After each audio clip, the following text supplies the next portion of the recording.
financial ratios of Titas Gas Transmission and Distribution Company. So first of all, here's some time series analysis. We can see the current ratio across 2016 to 2021. Overall, we think the current ratio of Titas Gas is okay because it hasn't deviated from the mean that much, and the quick ratio is kind of the same.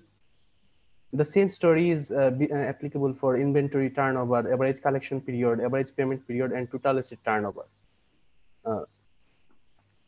We think that they are kind of okay and nothing suspicious in there.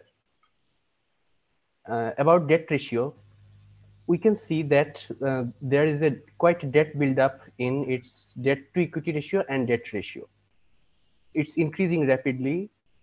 So there is a suspicion that it is using debt to fuel its growth and not growing organically. That's why we have commented that we must watch that variable more carefully. And if we look at the balance sheet and the notes of the Titas Gas, we will find out that they have taken lots of ADB loans and JICA loans, which are very low interest rate, but as a result of this, their debt ratio is debt is increasing. Their times interest earned and fixed payment coverage ratio is quite good, but it's decreasing.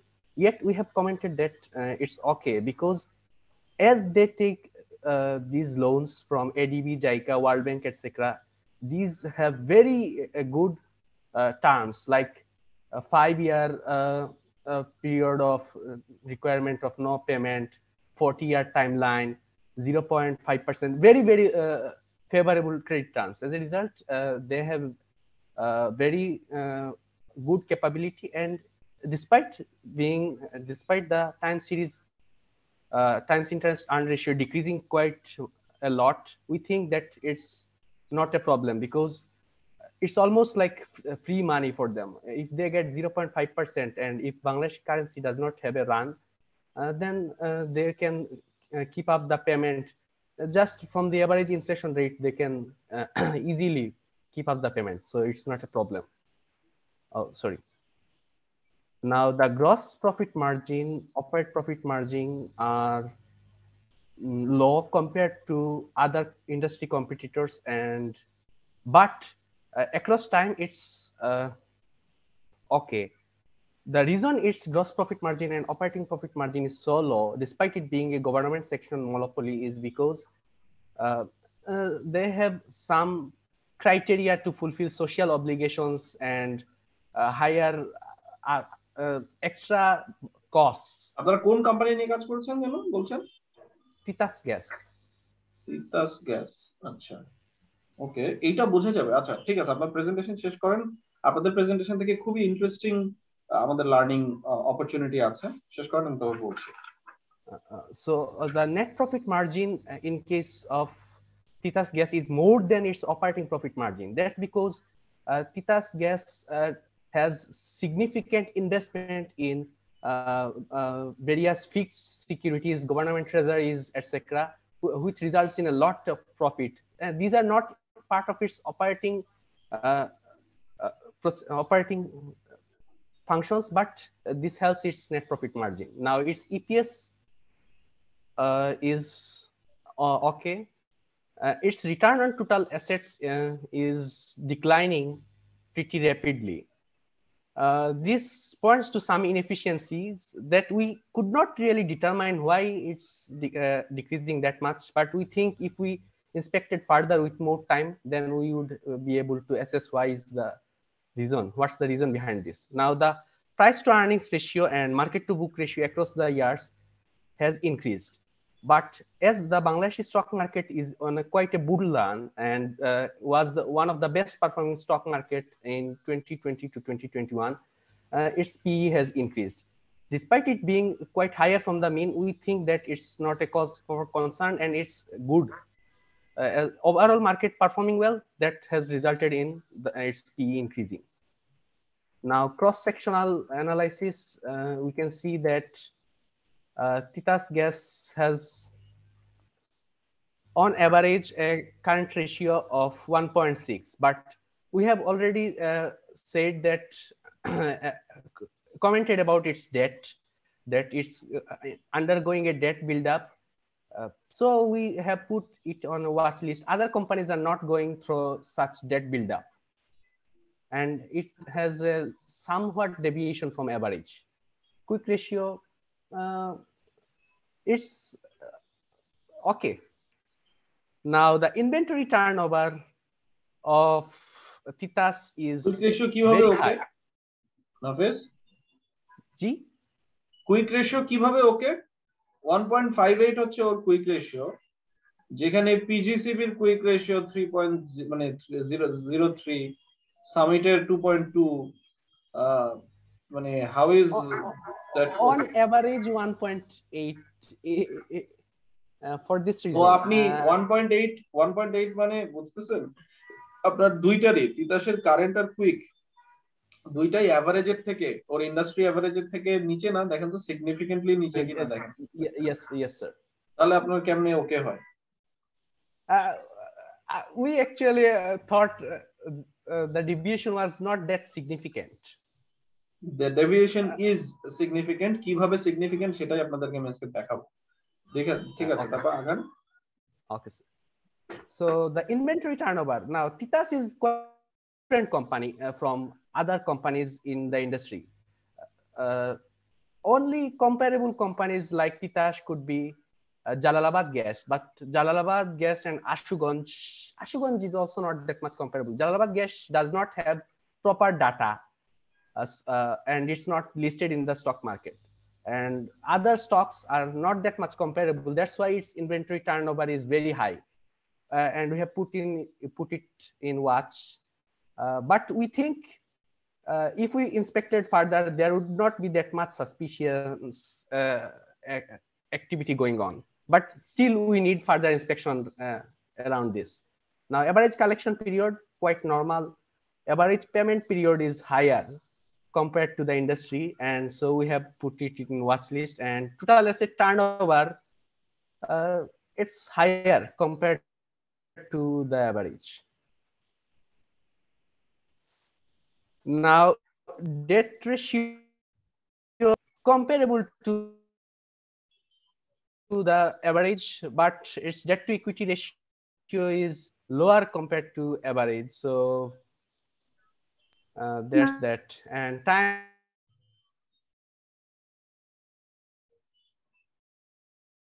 interest. What, Numaira? স্লাইডটা change হয়নি, কারণে বলেছিলাম slide change করতে। আচ্ছা, times interest earned ratio, has it changed now? Yes continue করো। আচ্ছা, times interest earned ratio is pretty higher, as we have already said that they take very low interest rate loan. As a result, their interest payment is lower compared to say Summit Power, United Power, which take commercial loans from other companies, from banks. And fixed payment coverage ratio higher, but as they are significantly deviating from the mean, we have said to watch. Okay, so profitability ratios. Titas Gas has a very low gross profit margin and operating profit margin and net profit margin compared to other companies. Their management tried to explain this by saying that they have higher, what should I say, social obligation from the government.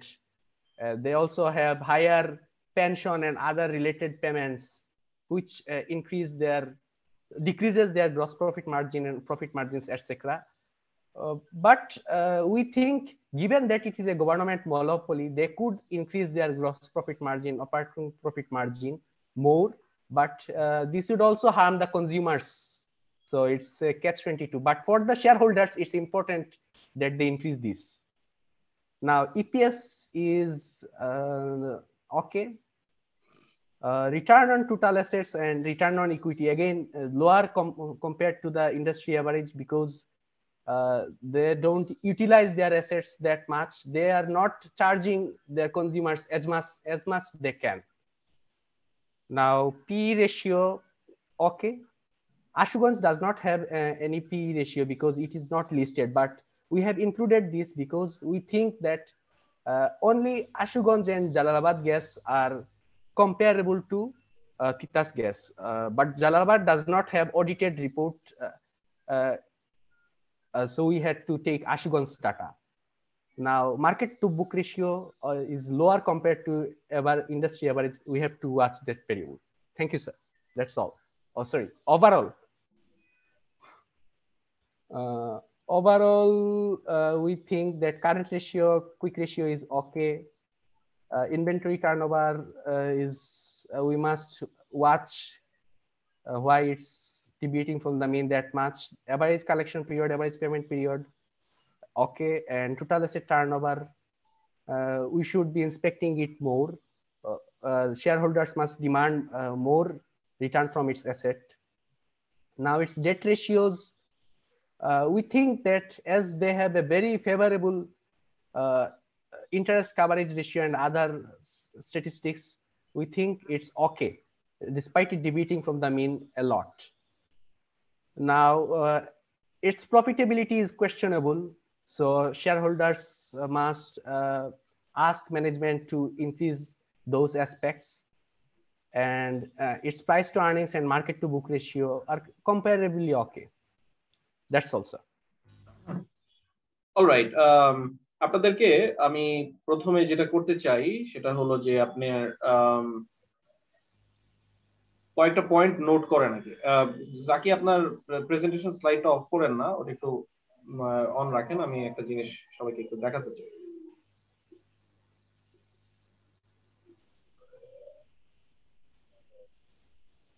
ঠিক আছে, আচ্ছা যে কোনো একটা slide open করেন তাহলে হবে। পাগল হয়ে গেছে ছেলেটা।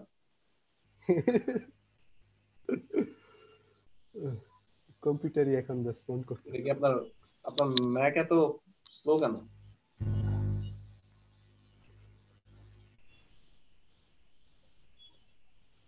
আচ্ছা, স্ক্রিনে আমরা দেখতে পাচ্ছি, সমস্যা নেই, এটা দিয়ে চলবে। দেখেন সবাই এখানে এটা খুব ইম্পর্টেন্স দিয়ে নোট করেন, সেটা হচ্ছে আপনি যখন রেশিও ব্যবহার করবেন, বানাবেন, যেটাকে বলে দশমিক বলি আমরা যেটাকে, হ্যাঁ, ডেসিমাল পয়েন্টের ডান সাইডে একটা কনসিস্টেন্সি মেইনটেইন করবেন এবং সেটা 2 ডিজিটের বেশি যাওয়ার দরকার নাই। সো দেখেন জাকি এখানে 5 ডিজিট পর্যন্ত গেছে, কখনো 5 ডিজিট, কখনো 6 ডিজিট পর্যন্ত যেতে দেখি নাই এখনো, বাট 5 ডিজিট পর্যন্ত যাওয়ার কোনোই মানে নাই।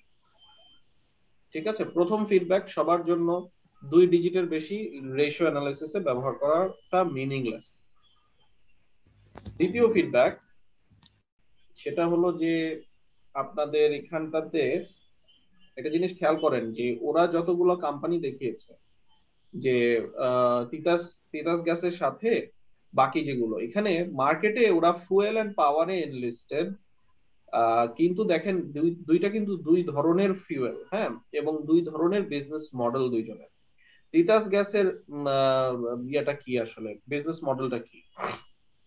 পেট্রো বাংলা বা বাপেক্স মোস্ট প্রবাবলি বা বিদেশি কোম্পানি, ওরা হলো আপনার গ্যাস এক্সপ্লোরেশন করে এই ইন্ডাস্ট্রিতে। গ্যাস, ন্যাচারাল গ্যাস এক্সপ্লোর করার পরে ওরা সেটাকে ড্রিল করে বা পাইপলাইন দিয়ে গ্যাসটাকে প্রডিউস করে বের করে নিয়ে আসে। তিতাসের কাজ কি এগুলার কোনোটার মধ্যে পড়ে না। তিতাস কি করে? তিতাস হচ্ছে গ্যাসের ডিস্ট্রিবিউটর নাকি বা সাপ্লায়ার ক্যাটাগরিতে। জাকি আপনারা তো ওদের অ্যানুয়াল রিপোর্ট থেকে কাজ করেছেন, আমি কি ঠিক বললাম? জি স্যার। সো খেয়াল করে দেখেন ওর activity is very limited to one segment of the entire fuel and power generation value chain only. So there is this concept of value chain যেটা আমি আপনাদেরকে highly encourage করব পড়ে ফেলার জন্য। I think এটা principles of marketing কোর্সে পড়ানো হয়েছে আপনাদেরকে, আমি তারপরেও additionally আলাদা করে encourage করছি, you please go through this concept of value chain. So the feedback from here is that whenever we are doing ratio analysis, we need to be very cautious about comparability of business models, similarity of business models. আমি আসলে জি sir. আপনার তিতাসের সাথে আপনারা যেগুলো দিয়েছেন, কথার কথা summit power, Summit G sir. Power is a company that buys different kind of fuel, মানে কখনো সেটা কোল, মানে সরি, কখনো সেটা গ্যাস হয়, কখনো সেটা এলপিজি হয়, এলএনজি হয়, কখনো সেটা আপনার অন্য কোনো ফিউয়েল হয়। ফিউয়েল নিয়ে এসে ওরা যেটা করে সেটা হচ্ছে যে ওরা এই জিনিসটাকে সাপ্লাই করার চেষ্টা করে। সরি, সাপ্লাই করা বলতে বোঝাচ্ছি, ভুল বলেছি, সাপ্লাই করার চেষ্টা করে না, ওইটা জিনিসটা নিয়ে এসে ওরা প্রসেস করে পাওয়ার জেনারেট করে সেই পাওয়ারটা ওরা আবার ওদের বায়ারের কাছে সেল করে দেয়। এখন আমাকে বলেন, সামিট পাওয়ার হোক বা ইউনাইটেড পাওয়ার হোক, এদের কাছ থেকে কি, ধরেন আপনার আমার বাসা বাড়িতে যেই ইলেকট্রিসিটির কানেকশন, পাওয়ারের কানেকশন, আমরা কি ডিরেক্টলি সামিটের কাছ থেকে কিনি এটা? না, তাহলে না স্যার। সামিটের বায়ার আসলে তাহলে কারা? সামিটের স্যার কাস্টমার আসলে কারা? এই যে মানে ডিস্ট্রিবিউটররা, এই যে Titas gas, Jalalabad right, gas, এরা। না না, তিতাস গ্যাস হচ্ছে শুধু গ্যাস ডিস্ট্রিবিউট করে। সামিটের কাছ থেকে কিনে নেয় হলো যেটা হলো আপনার ন্যাশনাল গ্রিড, যেই কোম্পানিটা হলো power grid corporation of Bangladesh, PGCB. বুঝতে পারছেন?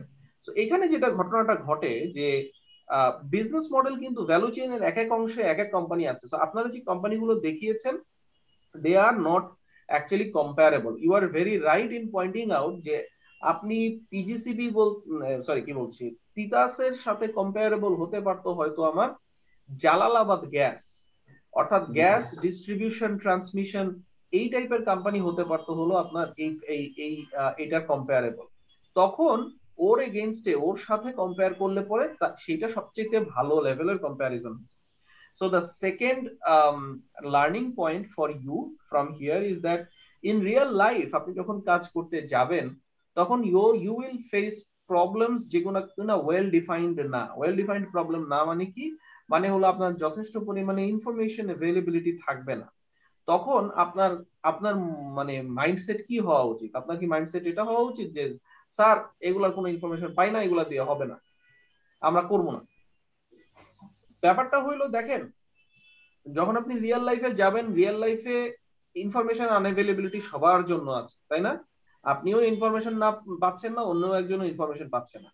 তাহলে এদের ভিতরে কম্পিটিটিভ অ্যাডভান্টেজ কে নিয়ে বের হয়ে যাবে বলতে পারেন?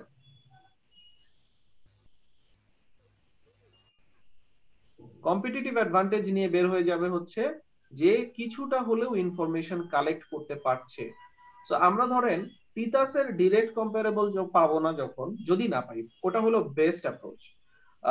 খুঁজবো আমরা যে তিতাসের ডিরেক্ট কম্পারেবল কোম্পানি কোনগুলো আছে এবং সেটার এগেইনস্টে তিতাসকে বেঞ্চমার্ক করার চেষ্টা করব। দ্বিতীয় ক্যাটাগরিতে যদি আমি মানে আমি ফার্স্ট ক্যাটাগরির কম্পারেবল না পেলে, মানে পেলাম, না পেলে নাই, দ্বিতীয় ক্যাটাগরিতে আমরা তখন কি করব?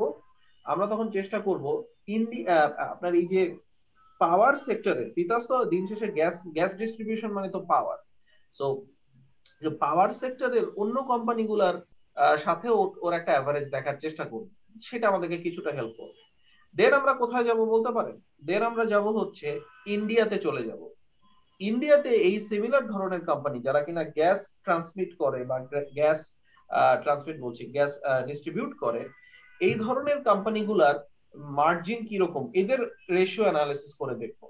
এবং আপনারা যদি একটু reuters.com এ চলে যান তাহলে দেখতে পাবেন যে ওখানে আপনার ইন্ডিয়ান অনেক কোম্পানির, বা bloomberg.com এ গেলে ওখানে ইন্ডিয়ান অনেক কোম্পানির এরকম অয়েল এন্ড গ্যাস কোম্পানি, তাদের ইনফরমেশন ডেটা ওখানে আপনি কিছুটা হলেও পাবেন।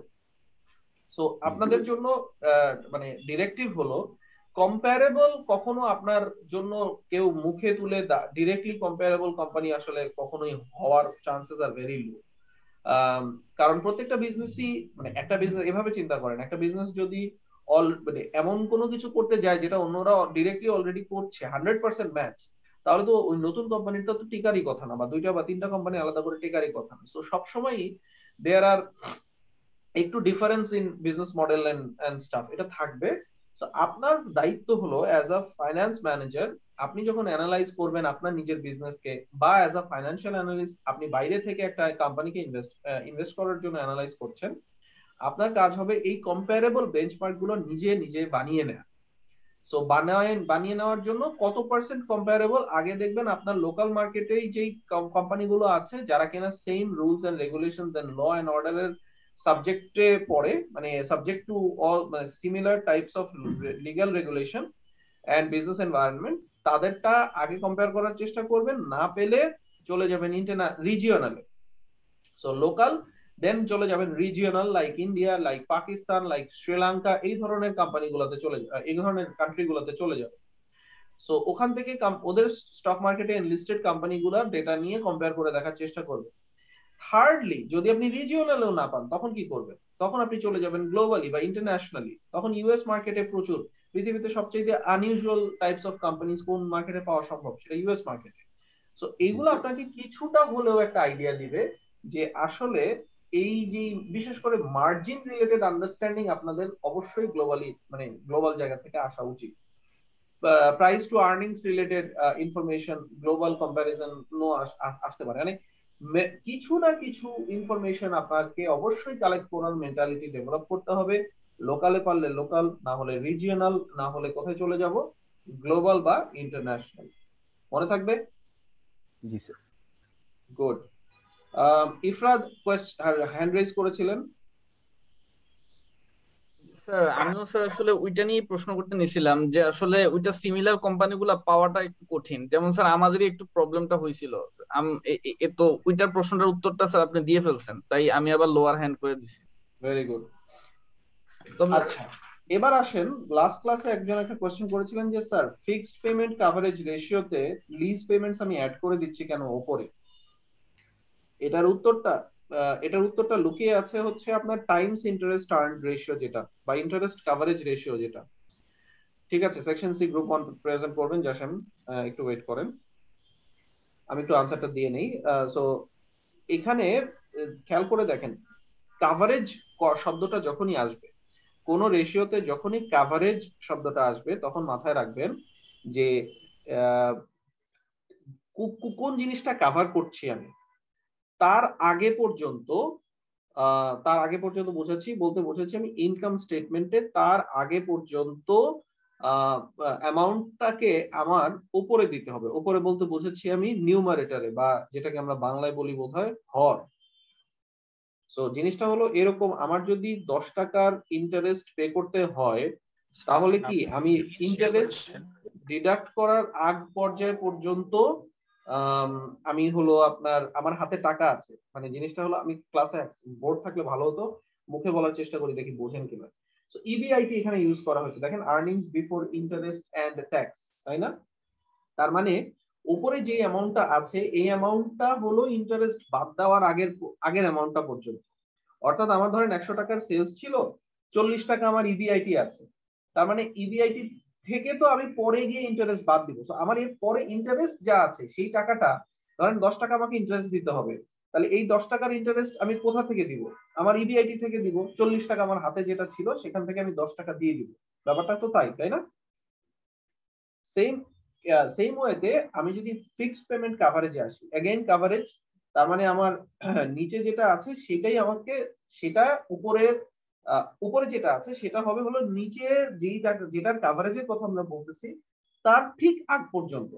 তো আমি যদি লিজ পেমেন্ট এর কথাটা এখানে অ্যাড করি, সো নরমালি কি হয়, লিজ পেমেন্ট আমি বাদ দিব হচ্ছে আপনার এই যে ইন্টারেস্টটা যখন আমি বাদ দেই, তখন হয়তো লিজ পেমেন্টটা বাদ দেই, বা আর আপনার ইবিআইটির পরে লিজ পেমেন্ট বাদ দেওয়া হয়, লিজ পেমেন্ট বাদ দেওয়ার পরে ইন্টারেস্ট বাদ দেওয়া হয়। ঠিক আছে? সো আমি যদি আসলে ইন্টারেস্ট আর লিজ পেমেন্টের জন্য আমার কত টাকা হাতে আছে সেটা বুঝতে চাই, তাহলে আপনার লিজ পেমেন্টটাকে অ্যাড ব্যাক করে নিতে হবে, বিকজ ওইটাকে তো আমি কভার করব। তো এইটা একটু মনে করেন, এখন যদি নাও বুঝতে পারেন, আমি মানে প্রবাবলি আপনাদেরকে এই physical class, in person class শুরু হলে আমি বোর্ডে এই জিনিসটাকে আরেকবার একটু দেখায় দেওয়ার চেষ্টা করব, যাতে আপনাদের এটা বুঝতে আরো সুবিধা হয়। জাস্ট এটা মাথায় রাখেন আপাতত, যে আমি যেটা কভার করার জন্য দায়িত্ব আমাকে দেয়া হয়েছে, সেই কভার করার অ্যামাউন্টটা আমার আসে হলো তার মানে যা কভার করতেছে তার আগ পর্যন্ত। ওই টাকাটাও আমার হলো যেইটা দিয়ে কভার করব, অর্থাৎ আমার ইবিআইটি জায়গাতে যে জিনিসটা আছে সেখান থেকে এটা বাদ দেওয়া যাবে না। আমি বুঝতেছি এটা একটু কমপ্লিকেটেড হয়ে যাচ্ছে, আমি বোর্ডটা থাকলে আমার জন্য বোঝাইতে সুবিধা হতো। দেখি এটাকে আমি আরো সহজ করে মুখে বলে পরে বুঝিতে পারি কিনা। নেক্সট জাসেমরা প্রেজেন্ট করতে চাচ্ছিলেন। স্যার এই সেম রেশিওটার নিচের অংশে দেখা যাচ্ছে যে 1/1 - এটার মানে কি স্যার? এটা হচ্ছে আপনার আফটার ট্যাক্স প্রিন্সিপাল আর হচ্ছে আপনার প্রেফার্ড স্টক ডিভিডেন্ড পেমেন্টটাকে বিফোর ট্যাক্স বেসিসে আনা হয়, যাতে এদের বাকি সবগুলা হচ্ছে আপনার ট্যাক্স এরিয়া হয়। মানে হচ্ছে কি, ধরেন এই যে প্রিন্সিপাল পেমেন্ট, তারপরে প্রেফার্ড স্টক ডিভিডেন্ড, যত রকমের ফিক্সড পেমেন্ট চার্জ আছে এদের প্রত্যেকে সাধারণত আপনার আফটার ট্যাক্স বেসিসে রিপোর্টেড হয়। বুঝতে পারছেন? তো এদের সবাইকে যাতে, কিন্তু ইন্টারেস্ট তো বিফোর ট্যাক্স বেসিসে reported, lease payment before tax বেসিসে রিপোর্টেড। সো এই কারণে এদেরকে বিফোর ট্যাক্স বেসিসে ফেরত আনার জন্য, কম্পারেবল করার জন্য এখানে 1/1 - বলে একটা অ্যাডজাস্টমেন্ট ফ্যাক্টর ব্যবহার করা হয়েছে, যেটা আপনার বাকি সবগুলোকে বিফোর ট্যাক্স বেসিসে নিয়ে আসছে। বুঝতে পেরেছেন? স্যার এইখানে আমার একটা কোশ্চেন আছে। জি বলুন। আমরা যখন আমরা F104 করেছিলাম ফাইন্যান্সিয়াল ম্যানেজমেন্ট, আমি কোর্সের নামটা এক্স্যাক্টলি ভুলে গিয়েছি স্যার, এই জন্য সরি। তখন হচ্ছে পড়েছিলাম যে ইন্টারেস্ট পেমেন্টটা হচ্ছে মানে ট্যাক্স ডিডাক্টেবল, বাট প্রিন্সিপাল পেমেন্টটা ট্যাক্স ডিডাক্টেবল না, এন্ড প্রেফার্ড স্টক ডিভিডেন্ডও হচ্ছে এটা তো আর কি যে মানে এটার জন্য তো হচ্ছে আমি আর কি ব্যাংক্রাফট হয়ে যাইতে পারি না, তো এটাতেও তো আমার হচ্ছে ট্যাক্স ডিডাক্টিবিলিটি বেনিফিটটা নেই। তাহলে এগুলাকে বিফোর ট্যাক্সে আনতে হচ্ছে কেন স্যার? আমি কি কিছু মিস করছি নাকি আমার কোশ্চেনটা ঠিক আছে? না, আপনার জায়গাটা ঠিকই আছে। জিনিসটা হলো যেটা, যে এখানে ওরা যেই প্রিন্সিপাল এবং প্রেফার্ড স্টকের কথা বলছে, ধরেন যে দেয়ার আর লিগ্যাল জুরিসডিকশনস যেখানে এই জিনিসগুলোকে ট্যাক্সিং করা হয়। Tax deductible is a different concept. ওই কনসেপ্টটা আমি এখানে মানে আনার দরকারই মনে করতেছি না। এখানে যে অ্যামাউন্টটা দেওয়া হয়েছে সেখানে অ্যাজাম্পশন হলো এই দুটো আফটার ট্যাক্স বেসিসে রিপোর্টেড হয়েছে। আফটার ট্যাক্স বেসিসে রিপোর্টেড হওয়ার কারণে এটাকে বিফোর ট্যাক্স বেসিসে আনা হচ্ছে। আপনার গিভেন সিনারিওতে, আপনি যে সিনারিওতে এটা নিয়ে কাজ করছেন, সেই গিভেন সিনারিওতে যদি এটা বিফোর ট্যাক্স বেসিসে রিপোর্টের অবস্থায় থাকে তাহলে অ্যাডজাস্টমেন্টের দরকার নাই। কিন্তু যদি এমন কোনো সিচুয়েশন হয় যেখানে আপনার এই ধরনের অ্যাডজাস্টমেন্ট লাগে, তখন আপনি কিভাবে করবেন সেটার জন্য আপনাকে এই অ্যাডজাস্টমেন্ট ফ্যাক্টরের ফর্মুলাটা দিয়ে দেওয়া হয়েছে। বুঝতে পেরেছি স্যার, থ্যাংক ইউ। এটা তাহলে ইউএস এর পার্সপেক্টিভে করা, এটা একটু স্পেসিফিক পরিপ্রেক্ষিতে করা। এই অ্যাজাম্পশনটা হচ্ছে এরকম যে প্রিন্সিপাল পেমেন্ট যেটা হবে এবং প্রেফার্ড স্টকের জন্য যে আমি ডিভিডেন্ডটা দিব সেটা আমি আফটার ট্যাক্স বেসিসে রিপোর্টের অবস্থায় পাচ্ছি। Okay sir, thank you. ঠিক আছে স্যার প্রাইস আর্নিংস রেশিওর ব্যাপারে স্যার আমার একটা জিনিস প্রশ্ন ছিল স্যার। বলেন। অবশ্যই স্যার প্রাইস আর্নিং রেশিওতে sir market price per share of common stock, sir এটা নিতে বলছিলেন হচ্ছে যে যেটা যেই দিনের অর্থাৎ যে কারেন্ট ডে এর ওইটা ওই ডিএসসি এর ওয়েবসাইট থেকে নিতে বলছিলেন। স্যার আমার কোশ্চেন হচ্ছে যে আমি যখন 2016-17 ফিজিক্যাল ইয়ারের যেটা হচ্ছে পি রেশিওটা বের করতেছি, তখন তো স্যার আমি ওইটার যে স্যার ইনকাম স্টেটমেন্ট থেকে ইপিএস টা নিচ্ছি। এখন যদি স্যার আমি ওই আজকের দিনের মার্কেট প্রাইসটার সাথে ওইটা ভাগ করি, তাহলে তো স্যার আলটিমেটলি যেই ফিগারটা আসতেছে ওইটা তো স্যার কোনোভাবেই মানে যৌক্তিক কোনো ফিগার আসতেছে না, তাই না? এটা জিনিসটা আচ্ছা স্যার, এটার সলিউশনটা স্যার আমরা বের করেছি স্যার। এটা হলো কি, মানে আমরা ব্রিটিশ আমেরিকান টোবাকো নিয়ে কাজ করার সময় দেন আমি লাস্ট 6 ইয়ারের আমি শেয়ারের প্রাইসের রেশিওটা নিয়েছিলাম স্যার। পরে ওখানে গ্রাফের মধ্যে ক্লিক করলে দেখা যায় যে 2016 সালের 31 ডিসেম্বর 31 নভেম্বর প্রাইসটা কত ছিল। সো আমরা এইভাবে ইপিএস এখানে কাজটা করেছি স্যার। জি, মানে জিনিসটা হচ্ছে যে আমি যখন প্রথমে আপনাদেরকে এটা বলে, মানে আপনাদেরকে অরিজিনালি যখন বলেছিলাম যে ওইখান থেকে একটা ডে এন্ড এর প্রাইস দিবেন, সেটা বলতে আমি আসলে পার্টিকুলার একটা ডে এর কথা মিন করি নাই। What I meant to say was closing প্রাইসটা নিতে হবে। আমি কোনো একটা দিনের প্রাইস নিয়ে কথা বলি নাই, বলছি যেই দিনেরই প্রাইস আমরা নেন না কিসের জন্য, সেটা নিতে হবে ক্লোজিং প্রাইসটা। The closing price was the focus, not the day, number 1।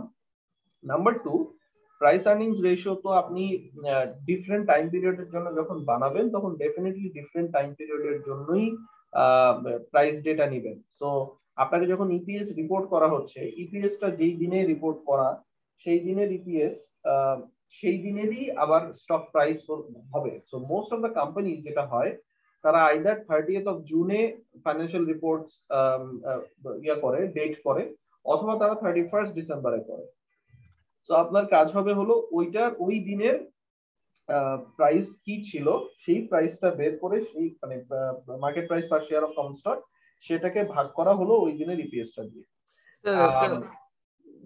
Sir ওই দিনের market price share of common স্টকটা আসলে স্যার পাবো কোথায় স্যার? ইনকাম স্টেটমেন্টে নাকি স্যার ওয়েবসাইটে? ডিএসসির ওয়েবসাইটে প্রাইস ডেটা পাওয়ার ইউজুয়াল জায়গায় হলো আপনার ডিএসসির ওয়েবসাইট। আর যদি ডিএসসির ওয়েবসাইটে না পাওয়া যায় তাহলে ডিএসসির লাইব্রেরিতে গিয়ে সিডি দিয়ে দেয়, ওটা 5 বছরের প্রাইস ডেটা দিয়ে দেয়, সেরকম অপশনও আছে। স্যার অনেক কোম্পানি অ্যানুয়াল রিপোর্টও তো প্রাইসটা থাকে তাই না? অনেক সময় থাকে, বাট এটা না, এটা থাকার কথা না। অনেক সময় থাকে, কথাটাও ভুল হলো। আপনার ধরেন আপনার রিপোর্টটা, এই অ্যানুয়াল রিপোর্টটা পাবলিশড হচ্ছে একটা সার্টেন ডেটে, এবং সেই সার্টেন ডেটটা ধরেন কখনোই কোইনসাইড করবে না exactly with the reporting date. তো এটা এমন একটা টাইমে হয়তো বানানো হয়েছে যেই টাইমটাতে আপনার এক্স্যাক্টলি প্রাইস ডেটা অ্যাভেলেবল না, তারপরে এটা বানানোর পর এটা প্রিন্টিং এ যায়, প্রিন্টিং এর পরে এটা প্রিন্ট হয়ে অ্যানুয়াল কি বলে জেনারেল এজিএম এ ইয়াদের কাছে, শেয়ার হোল্ডারদের কাছে পৌঁছায়। So it is a heavy document. আর whereas price data is a real, মানে খুবই লাইট, খুবই ফাস্ট ডাইনামিক নাম্বার। সেই নাম্বারটা আমার কাছে মনে হয় না যে খুব একটা প্রাইস ডেটা ইয়াতে আপনার অ্যানুয়াল রিপোর্টে কোটেড করা থাকার কথা। সো প্রাইস ডেটা পেতে গেলে আমাদেরকে we have to go back to stock exchange. Sir ফুল ইয়ারের রিপোর্ট বানাইলে তো 31st ডিসেম্বরের প্রাইসটা নয় বেটার হবে না? ডেফিনেটলি আপনার ইপিএসটা তো ইপিএস যদি 31st ডিসেম্বরের হয় তাহলে সেটা করেন, আর না হলে জুনের হলে জুনেরটা নিলে বেটার। আরেকটা কোশ্চেন ছিল স্যার, আমরা ওই কস্ট অফ গুডস সল্ড এটা দেয়া থাকে অ্যানুয়াল রিপোর্টে, বাট সার্ভিস ইন্ডাস্ট্রিতে গুলোতে কি করব? গ্রস মার্জিন কিভাবে ক্যালকুলেট করব? কস্ট অফ সেলস হচ্ছে আপনার সার্ভিস ইন্ডাস্ট্রি এটা সার্ভিস হচ্ছে স্যার রেভিনিউ। আমরা জিপি নিয়ে কাজ করেছিলাম, তো জিপি তে এরকম কিছু পাই নাই স্যার। কেন? কস্ট অফ সার্ভিস আমি কিছু পাই নাই, ডিরেক্ট ওরা প্রফিট ফ্রম অপারেশন দেখিয়েছে, গ্রস প্রফিটটা দেখায় নাই। প্রফিট ফ্রম অপারেশন দেখিয়েছে কোথায়? আমাকে ইয়াটা দেখাতে পারবেন? ইয়েস স্যার, দেখাতে পারবো স্যার। দেখান তো এখনই স্ক্রিন শেয়ার করে। ওকে স্যার, আমি বলে দিচ্ছি। বাট আমি দেখে খুবই ভালো লাগছে যে আপনারা অনেকেই মানে ঘাটাঘাটি করে কাজ করার চেষ্টা করেছেন। আই হোপ এটা শুধুমাত্র ঘোরায় ফেরায় 4-5টা গ্রুপের 10-15টা মানুষই এটা করেননি। আই হোপ এটা পুরো ব্যাচ এই জিনিসটা ঠিক মতো প্র্যাকটিস করেছেন। এটা করে কি আপনাদের মজা লেগেছে না বলেন? রিয়েল লাইফের কাজ করছেন, দেখে ভালো লাগছে না? জি স্যার, জি স্যার। এই জিনিসটা আসলে স্যার মানে বইয়ে যা পড়ছি ওইখান থেকে কিন্তু কিছু কিছু স্যার ব্যাপার আছে যেগুলো ভিন্ন, তো স্যার একটা প্র্যাকটিক্যাল নলেজ গেইন হয়েছে। অবশ্যই অবশ্যই, এই জন্যই তো করানো, মানে মজাও পাবেন, শিখবেন আরো অনেক নতুন নতুন জিনিস। তবে স্যার একটা বিষয়ে একটু জিজ্ঞেস করার ছিল, সেটা হচ্ছে যে স্যার আমরা এমনিতে স্যার যে তথ্য আমাদের যে এক্সামটা হবে সেটার জন্য তো স্যার এই বইয়ের যে এক্সারসাইজ গুলো আছে এগুলো তো স্যার একটু দেখাবেন নাকি স্যার? ওগুলো আমরা নিজেরা দেখবো? অবশ্যই দেখাবো, মানে বইয়ের থেকে একদম এক্স্যাক্টলি অঙ্ক ধরে ধরে দেখানো না দেখালেও আমি আপনাদেরকে প্রবলেম সলভিং তো ডেফিনেটলি দেখাবো।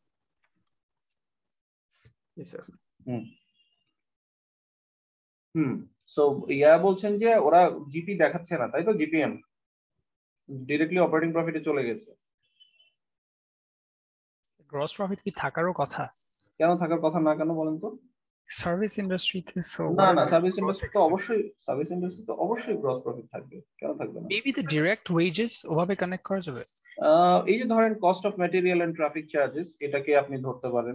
তারপরে স্যালারিজ এন্ড পার্সোনাল কস্ট আপনি ব্রেকডাউন দেখতে পারেন 28 নম্বরে, যে এটার মধ্যে কতটুকু হচ্ছে ডাইরেক্ট নেটওয়ার্ক অপারেশনস এর সাথে লিংকড আর কতটুকু হলো আপনার আদার প্রভিশন হিসেবে আসে। অপারেশন, এটা কিন্তু এককালে আমার ধারণা আপনি যদি আরেকটু পুরাতন অর্থাৎ 13, 14, 15 দিককার সময়ে যান তাহলে এখানে অবশ্যই গ্রস প্রফিট মার্জিন পাবেন। ওরা খুব সম্ভবত রিসেন্ট টাইমসে এটাকে রিগ্রুপ করে রিক্লাসিফাই করে নতুন করে একটা প্রেজেন্টেশন স্ট্রাকচার দিয়েছে। আপনি এক কাজ করতে পারেন, আপনারা this is a very interesting finding, আপনারা গ্রামীণ ফোনের ইনভেস্টর রিলেশনস ডিপার্টমেন্ট নামে একটা ডিপার্টমেন্ট আছে, হ্যাঁ, খুব সম্ভবত মারুফ ভাই ওখানে এখনো কাজ করেন। ওদেরকে আপনারা জিপি ইনভেস্টর রিলেশনস ডিপার্টমেন্ট ওয়েবসাইটেই ওদের ইমেল পাবেন, ওদেরকে ডিরেক্ট মেইল মেরে দেন যে আপনাদের গ্রস প্রফিট মার্জিন রিপোর্ট করেন না কেন আপনারা, দেখবেন ওরা রিপ্লাই দিয়ে দিবে আপনাকে। বুঝতে পেরেছেন? সো হ্যাঁ, জিপির ক্ষেত্রে ব্যাপারটা এইভাবে জেনারেলাইজ করা কোনোভাবেই যাবে না যে just because it is a service company that's why they are reporting operating profit directly. এটা ওদের মানে over time their business operations have grown so complicated যে ওরা প্রবাবলি যে ডিরেক্টলি অ্যাট্রিবিউটেবল কস্ট অফ সার্ভিসটাকে আলাদা করতে একটু হিমশিম খেয়ে যাচ্ছিল। এটা হতে পারে, আমি একটু জিপিতে আমার লোকজনকে একটু নক দিয়ে দেখি যে ওরা আসলে কি বলে। বাট আপনাদের জন্য এটা একটা ইন্টারেস্টিং এক্সপেরিয়েন্স হবে। সোহেল, সাদ, আপনারা হচ্ছে ওদেরকে আজকে মেল দিয়ে দিবেন, ঠিক আছে? হুমায়দা সত্তার, কোয়েশ্চেন। আসসালামু আলাইকুম স্যার। ওয়ালাইকুম আসসালাম। জি স্যার আমাদের হচ্ছে ফাইনান্সিয়াল যে ইনকাম স্টেটমেন্টটা আছে সেখানে আমরা ইবিআইটিটা খুঁজে পাইনি, ওখানে আমাদের এটা রিপোর্ট করা নেই ডিরেক্টলি, ওটা কিভাবে খুঁজে পেতে পারি? ওটা ক্যালকুলেট করে বের করে নেবেন তাহলে। এটাও আরেকটা বড় লার্নিং, ভালো পয়েন্ট বলেছেন, আমি পরে আসতাম, আগেই বলে রাখি। সেটা হলো যে কখনোই আপনার অ্যানুয়াল রিপোর্টে যা আছে এটাকে মানে একদম পয়েন্ট টু পয়েন্ট আপনি বিশ্বাসও করা উচিত হবে না, প্লাস কখনো এক্সপেক্ট করবেন না যে আপনাকে আপনার যা লাগবে এটা সবসময় গুছায় আপনার মতো করে দেওয়া থাকবে। অনেক সময়ই আছে যে আপনাকে আপনার জিনিস আলাদা করে ক্যালকুলেট করে বের করে নিয়ে দেন এই জিনিসটা করতে হবে। ফর এক্সাম্পল, আপনারা যে অ্যাক্টিভিটি রেশিও গুলো ক্যালকুলেট করেছেন না, টার্নওভার এগুলো, ওই টার্নওভার গুলাতে কি ধরেন ডিরেক্টলি সবসময় সবকিছু দেওয়া থাকে? ধরেন অ্যাভারেজ কালেকশন পিরিয়ড, হ্যাঁ, কালেকশন পিরিয়ডের ডিনোমিনেটরে যে অ্যাভারেজ সেলস পার ডে আছে সেটা কি আপনি ডিরেক্টলি অবজারভেবল, নাকি অ্যানুয়াল সেলস কে আবার 365 দিয়ে ভাগ করার পরে এটা বের করতে হবে? কোনটা? ভাগ দেওয়ার পরে এসেছে। So you have to, this is what you need to learn from here is that there will be situations যেখানে আপনার ডিরেক্টলি আপনার কোম্পানির ফাইন্যান্সিয়াল স্টেটমেন্টসে আপনি এটা রিপোর্টেড অবস্থায় পাবেন না।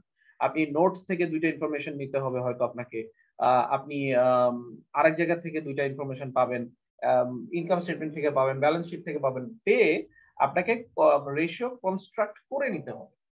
ওকে, so this is one such incident যেটার কথা আপনি বলছেন। ইবিআইটি আপনার থ্যাংক ইউ স্যার ক্যালকুলেট করে। আচ্ছা, এখানে আরেকটা sir I have a question. এক মিনিট, আমি একটু শেষ করি। সো যেমন সাদু যখন জিপিটা দেখাচ্ছিল, আমি যখন ওকে কস্ট অফ সেলস বের করার জন্য ইনডিরেক্ট রুট একটা বলে দিচ্ছিলাম, দেখেন ওখানে আমি ইয়ার কথা যখন আসছে, স্যালারিজ এর কথা যখন আসছে, তখন কিন্তু আমি ডিরেক্টলি বলি নাই যে স্যালারিজ এন্ড এক্সপেন্সেস, এই টাইপের এক্সপেন্সেস যেগুলো আছে এগুলো আপনার সব পুরোটাকে কোথায় পাঠায় দেন? অপারেটিং এক্সপেন্ডিচারের মধ্যে পাঠায় দেন। কেন বলি নাই জানেন? বিকজ আপনার এইটার আন্ডারে দুই রকমের জিনিসই থাকবে। নেটওয়ার্ক অপারেশনস এর যারা আছে তাদের স্যালারি যদি আলাদা করে পাওয়া যায় তাহলে আমরা ওইটাকে কস্ট অফ সেলস এ পাঠাই দিব, আর এক্সিকিউটিভ স্টাফকে আমরা অপারেটিং এক্সপেন্ডিচারের মধ্যে পাঠাই দিব। আবার ধরেন এটা যদি ডেপ্রিসিয়েশন / অ্যামোর্টাইজেশন হয়, সব ধরনের ডেপ্রিসিয়েশন কিন্তু আসলে আপনার সিওজিএস এর পার্ট না বা কস্ট অফ সার্ভিসের পার্ট না, আবার সব ধরনের ডেপ্রিসিয়েশন অপারেটিং এক্সপেন্সের পার্ট না। ডেপ্রিসিয়েশনও দুই ভাগে ভাগ হয়ে দুই জায়গাতে চলে যায়। সেটা কি?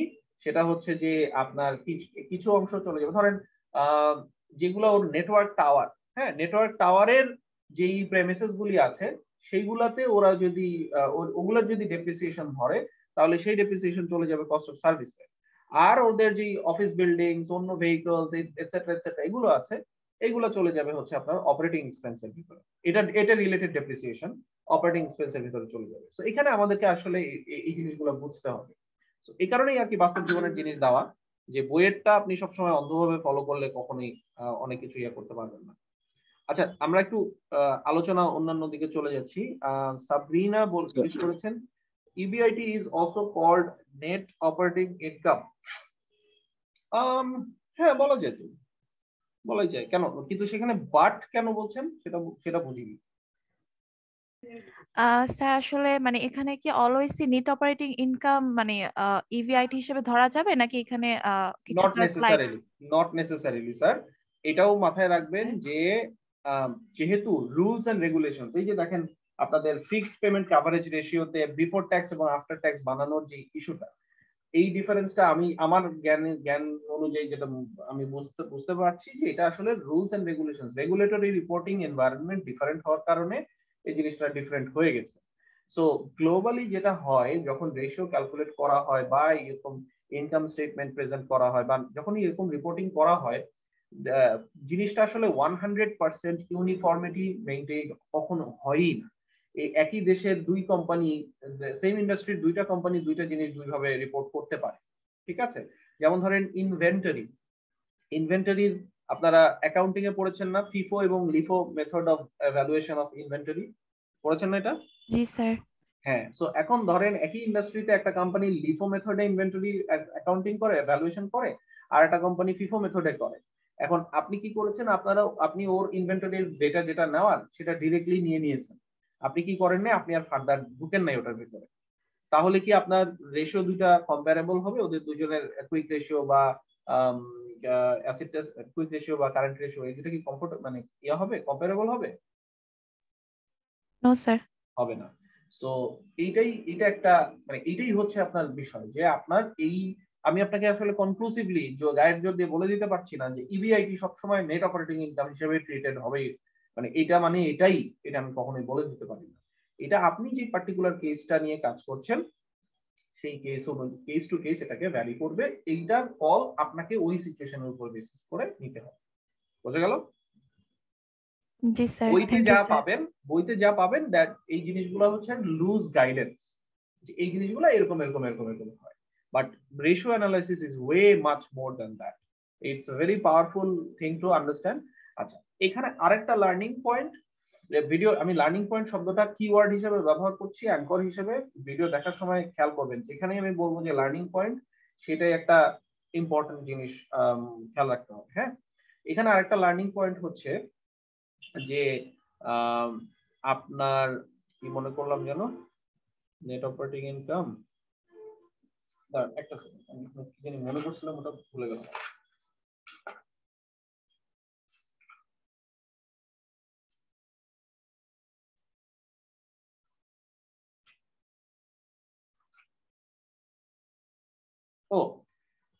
সেটা হচ্ছে রেশিও অ্যানালাইসিস আপনাকে কখনো মানে কনক্লুসিভ এভিডেন্স দিবে না। রেশিও অ্যানালাইসিস উইল মানে পয়েন্ট আউট যে কোথায় সিম্পটম অফ প্রবলেম আছে কি নাই। মানে do not try to use ratio analysis as a decision tool, it is an analysis tool.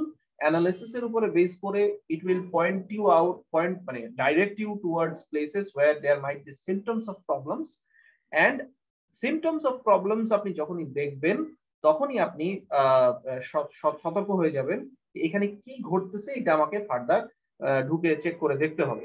Then you start asking the questions, right questions, যেটার পরে গিয়ে আপনি আসলে ফাইনাল ডিসিশনটা নেবেন।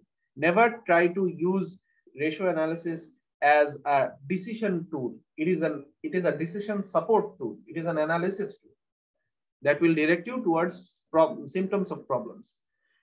ঠিক আছে? আচ্ছা, if no interest cost is given, then can financial cost be considered as interest? Yes, definitely. Financial charges বলে ডাকে এটাকে, cost of finance ডাকে, অনেক কিছু হিসাবেই ডাকা হয়।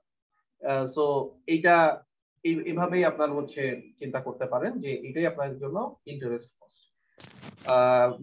Total number of shares outstanding পাওয়ার বিভিন্ন রকমের জায়গা আছে, ডিপেন্ড করে যে কোন ডেটে এটা কনসিডার করছেন। মাথায় রাখবেন, total number of shares outstanding এই জিনিসটা কখনোই একটা সিঙ্গেল ডেটে, এটা it might change depending on time. So আপনি কোম্পানি ডিএসসি ওয়েবসাইটে গিয়ে কোম্পানি পেজেও পেতে পারেন, আবার এটা অ্যানুয়াল রিপোর্টে মেনশন করা, নোটসে থাকতে পারে যদি আপনি ডিরেক্টলি মুখের উপরে না দেন। স্যার এভারেজ পেমেন্ট পিরিয়ডের ক্ষেত্রে স্যার আমরা অ্যানুয়াল পারচেজ নিয়ে কাজ করি, বাট অ্যানুয়াল পারচেজ যদি না থাকে স্যার কস্ট অফ সেলস নিয়ে কাজ করা যাবে? না তো sir, cost of sales is a different thing. Sir তাহলে এখানে আমরা জিনিসটা করব কিভাবে স্যার? ডাইরেক্ট ম্যাটেরিয়াল পারচেজ পাবেন না আপনি? স্যার পারচেজ আমরা পাইনি স্যার, মানে ব্রিটিশ আমেরিকান টোবাকোর এখানে পারচেজ নিয়ে কিছু দেয়া নেই sir, just cost of sales দেয়া আর পেয়েবলস দেওয়া। কস্ট অফ সেলস এর নোটস দেখেছিলেন? স্যার নোটস ওভাবে চেক করি নাই স্যার। আর এই অভিযোগই মানলে হবে? বিএটি বাংলাদেশের ওয়ান অফ দা হাইয়েস্ট মানে হাইয়েস্ট কোয়ালিটি রিপোর্টিং করে, সো ওদের ডিটেইলিং অনেক বেশি, আপনি ভালো মতো চেক করেন, অবশ্যই এটা আছে কোথাও না কোথাও। আর ওরা এমন না যে ওরা সার্ভিস কোম্পানি যে কস্ট অফ পারচেজটা বা পারচেজের জিনিসটা খুব একটা দিবে না, ওই কোম্পানি চলেই হলো প্রকিউরমেন্টের। It is a trading manufacturing type of company, so অবশ্যই কস্ট অফ পারচেজ পাবে না। ঠিক আছে নাফিস, go on the presentation sir? হ্যাঁ আমার মনে হয় ঢুকে যাই। নাফিস হচ্ছে জানতে চেয়েছেন 366 ডে করব কিনা average sales. I don't think sir it matters much, 365 should be enough. একদিনের জন্য আকাশ পাতাল চেঞ্জ হয়ে যাবে না। ইফরাত জানতে চেয়েছেন why is it called outstanding? এটা আউটস্ট্যান্ডিং এই জন্য কারণ ওকে বলা হয়েছে বাইরে দাঁড়ায় এই জন্য এটাকে বলে আউটস্ট্যান্ডিং। আউটস্ট্যান্ডিং মানে হলো এটা অলরেডি মানে ইস্যু করে সাবস্ক্রাইব করা হয়ে গেছে। আউটস্ট্যান্ডিং এর ডেফিনিশনটা একটু গুগল করেন, করলেই আপনি দেখতে পাবেন। আমার মনে হয় জাসিম শুরু করেন, আমি তো আরেকটা চ্যাপ্টার শুরু করতে চেয়েছিলাম, পড়াতে চেয়েছিলাম, ওটা হচ্ছে না। তাড়াতাড়ি তাড়াতাড়ি।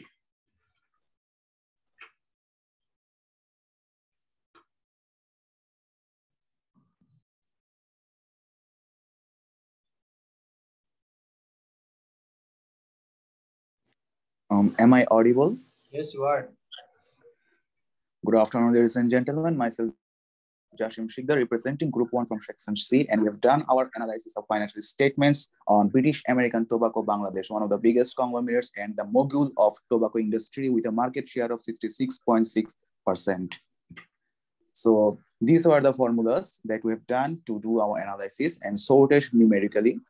Right now, I want to talk about the liquidity of this organization with a current ratio of a moderate thing right here, like 1.46 in 2016, 1.3 in 2017, and thereby we have taken an international standard like 2.00 as our current ratio standard, and we could not find the industry average. And here is the thing, the most liquid year was 2019 because the acid test ratio was 0.69:1, and it was the most in 2019. And we can see another thing, that there is a gap of 1 from the current ratio and acid test ratio and on each of the year. And that is because British American Tobacco is tending to have a huge portion of inventory. And that is because it produces a lot, but at the same time, it does not sell at that rate. It has a regular portion of sales, and that is why there is a huge number of products unsold. Right now, I want to talk about the activity. It starts with inventory turnover and with a very poor turnover rate because it, as I've said before, that it has a huge inventory. And in 2019, it was the most active year because it could sold somewhat twice the whole inventory, and also it could cover the inventory ke keno poor boltechen 1.7571. How do you know it a poor? No sir, in 2019 it was 1.81. It was quite like twice. That is what I'm saying. In 2019 এখানে আমার মনে হয় আমার একটু ভুল হচ্ছে। মানে এইটাকে এইভাবে আমরা বলতে পারি না যে এটা পুয়ার বা কিছু। আপনি আপনার বেঞ্চমার্ক না থাকলে পর আপনি কি করে বুঝলেন এটা পুয়ার? লাইক আমরা ইন্ডাস্ট্রি এভারেজ অ্যাকচুয়ালি জানি না, সো দ্যাট ইজ ওয়াই আমি একটা ইন্টারন্যাশনাল স্ট্যান্ডার্ড নিয়েছি which is 8 for এই organization। 8 এর এই ইন্টারন্যাশনাল স্ট্যান্ডার্ড কই থেকে পাওয়া? Sir, I have collected it from one of our books in HSC. That's that is our source কি here. বলা ছিল ওখানে যে The inventory turnover ratio is 8, মানে এক বছরে 8 বার এটা একটা স্ট্যান্ডার্ড ধরা হয় স্যার ইন্টারন্যাশনালি স্যার। আমার কাছে মনে হচ্ছে এখানে খুবই কোনো মানে Sir, it would be lower. Sir, it would be lower. Like if we take the industry average, it would be lower because British American Tobacco has a market share of 66.67%. So as of a thinking, it would be on and around 3 or 2.5. আপনি এক কাজ করেন, আপনি inventory টার্নওভারের ব্যাপারে British American টোবাকোর কে একটা mail করেন। Sure sir, sure, I'll do that. যে Sure. আমি বোঝার চেষ্টা করতেছি যে আপনাদের ইনভেন্টরি টার্নওভার কেমন কি। সো আমি দেখতে পাচ্ছি যে আপনাদের এরকম আসতেছে। সো এখানে আসলে ইস্যুটা আসলে কি আমি একটু জানতে চাই। আমি একজন investor in the stock market. Okay, so carrying on the okay sir. Okay, আচ্ছা জাসেম, আমি একটু থামাবো আপনাকে। Sure sir, it's okay. পড়াতে হবে। গুড এফর্ট, বাট আপনি উপরে কোনো ইয়ারের লেবেলিং করেন নাই, এটা কিন্তু Sir, this is our Excel file. Sir, I have my Excel file. না কিসের এক্সেল ফাইল কি বলেন? এক্সেল ফাইল এখানের এক্সেল ফাইলে আপনি ইয়ার লেবেল করা আছে, প্রেজেন্টেশনে নাই কেন? Sorry, that was sir, this thing was like the screenshot, so আমাকে that তো is why the label is not clear. আপনি একটা অডিয়েন্সের কাছে একটা জিনিস প্রেজেন্ট করবেন, এখানে তো আপনি হাফ হার্টেড কাজ করলে হবে না। You have to find out a way to insert the ওখানে। আপনি ওখানে স্ক্রিনশট দিয়েছেন নাকি কপি করে পেস্ট করেছেন, সেটা কি আপনার অডিয়েন্স দেখতে আসবে বলেন? আচ্ছা, এখানে একটা জিনিস হচ্ছে আপনারা সবাই মানে অনেকেই হচ্ছে পেমেন্ট এভারেজ পেমেন্ট পিরিয়ডে পারচেজটা নিয়ে অনেক কনসার্নড হয়ে গেছেন। স্যার পারচেজ না পাইলে কি করব, পারচেজ না পাইলে কি করব। আপনাদের বইতেও এই কনসার্ন অ্যাড্রেস করা আছে। পারচেজ না পেলে এত মারামারি করার কিছু নেই, বিকজ পারচেজ সবসময় অ্যানুয়াল রিপোর্টে থাকবেই এমন কোনো কথা নাই। তখন আমাদেরকে যেটা আসলে করতে হবে সেটা হচ্ছে একটা অ্যাজাম্পশন করে নিতে হবে যে আলটিমেটলি এই ইন্ডাস্ট্রিতে এই কোম্পানিগুলোর পারচেজ কেমন পার্সেন্টেজে হতে পারে বা হয়। সো আপনারা যারা জানতে চাচ্ছেন সিওজিএস কে প্রক্সি হিসেবে ইউজ করা যাবে কিনা পারচেজের, আনসার হচ্ছে যে না, ডিরেক্টলি সিওজিএস এর পারচেজ হিসেবে করা যাবে না। নরমালি যে কারণ হচ্ছে সিওজিএস এর মধ্যে আপনার বা কস্ট অফ সেলস এর মধ্যে, কস্ট অফ সার্ভিসের মধ্যে অবশ্যই there will be multiple items. যেটা করতে পারেন আপনি depending on your industry 70 to 90% এর একটা রেঞ্জ নিতে হবে। কিছু ইন্ডাস্ট্রিতে ইট উইল বি 70%, মানে যেগুলো আপনার ডিরেক্ট লেবার হেভি ইন্ডাস্ট্রি এবং ওভারহেড হেভি ইন্ডাস্ট্রি, সেই ইন্ডাস্ট্রিগুলোতে আপনি সিওজিএস এর 70% নিতে পারেন আপনি ম্যাটেরিয়াল পারচেজ। তখন পারচেজেস হিসাবে আপনি 70% অফ সিওজিএস ধরে নেবেন।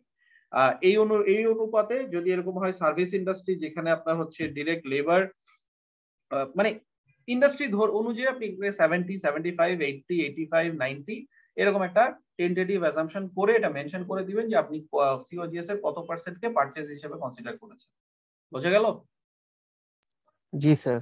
জি, থ্যাংক ইউ। এটা নিয়ে সবাই দেখলাম একদম মানে খুবই চিন্তিত। Sir cost of sales plus ending inventory minus beginning inventory. আচ্ছা, আমরা একটু জাসেম থ্যাংক ইউ স্যার। আসসালামু আলাইকুম। জি বলুন স্যার, আমাদেরটা একটু প্রেজেন্ট করতে চাচ্ছিলাম, একটু দেখবেন প্লিজ। আমি দেখবো, বাট আজকে না, রেখে দেন, আমি নেক্সট ক্লাসে লাগলে আবার দেখবো। আমরা আজকে একটু নেক্সটটা শুরু করতে চাচ্ছি, নেক্সট চ্যাপ্টারটা, ঠিক আছে? আচ্ছা স্যার, ক্যাপিটাল ইন্টেন্সিভ ইন্ডাস্ট্রিতে কি পারচেজের অ্যামাউন্ট 70% থেকে কম হবে? মানে এক্সাম্পল হলো আমি যতটুকু বুঝি ক্যাপিটাল ইন্টেন্সিভ থেকে কি ক্যাপিটাল ইন্টেন্সিভে কম হবে না বেশি হবে? একটু বেশি হওয়ার কথা, কারণ ওখানে প্রপোর্শনেটলি হেভিয়ার না, মানে ধরেন কারণ কি স্যার? কারণ হচ্ছে সেটাই বলছি যে প্রপোর্শনেটলি তো ওদের যেই টোটাল পারচেজটা করা হয়, মানে ওভারহেড আর মিলিয়ে ওরা যেই টাকাটা মানুষকে দেয়, মানে ওভারহেড আর হলো আপনার ডিরেক্ট লেবার মিলিয়ে ক্যাপিটাল ইন্টেন্সিভ হলে ওখানে কি আপনার লেবারের রিকোয়ারমেন্ট অনেক বেশি থাকে নাকি কম থাকে?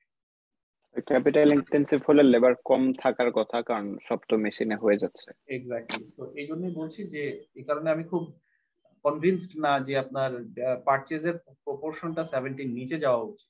এটা 70 তখন আবার ডেপ্রিসিয়েশনটা ওই কস্ট অফ গুডস সোল্ড ওখানে আসবে, ওভারহেডের মধ্যে চলে যাবে। হ্যাঁ, ওভারহেডের মধ্যে চলে, বাট ওটা আবার খুব বেশি হাই হবে বলে আমার কাছে মনে হয়। এটা ইউজুয়ালি 5% এর বেশি যায় না হিস্টোরিক্যালি আমি যতটুকু দেখেছি। ওকে স্যার, ঠিক আছে, ওকে। তো আপনাদেরকে আমি একটু আপনাদের ইয়াটা যদি খুলি, কোর্স আউটলাইনটা খুলি, আপনারা এখানে একটা জিনিস খেয়াল করেন, আমাদের প্ল্যানিং পার্টটা বাকি আছে, প্ল্যানিং পার্টটা করাবো। আমরা নেক্সট চলে যাব হলো কর্পোরেট ফাইন্যান্স এই জায়গাটা আর কর্পোরেট ইনভেস্টমেন্ট এই জায়গাটা। সো এই দুটো জায়গা পড়ানোর আগে আমার কাছে মনে হয়েছে ক্যাপিটাল স্ট্রাকচার এন্ড লেভারেজ এই জায়গাটা ইম্পর্টেন্ট। আমি তার মানে নেক্সট ক্লাসে আপনাদেরকে আমি ক্যাপিটাল স্ট্রাকচার পড়ানো দিয়ে শুরু করব। শুরু করলে ক্যাপিটাল স্ট্রাকচার পড়াতে গেলেই আমাকে আসলে হলো ব্যালেন্স শিট দিয়ে লেফট সাইড রাইট সাইড দেখিয়ে ওই ফাইন্যান্সিং আর ইনভেস্টমেন্ট মানে right hand side of the, আচ্ছা না এটা তো আপনাদেরকে আমি ক্লাস অলরেডি পড়াই নাই যে ক্যাপিটাল স্ট্রাকচার বলতে কি বুঝাই এবং strategic view of balance sheet, যে right hand side of the balance sheet কে আমরা সোর্সেস অফ ফান্ড আর লেফট হ্যান্ড সাইড কে আমরা ইউসেজ অফ ফান্ড হিসেবে কনসিডার করব। এই কথাটা পড়াইছি না আমি ক্লাসে?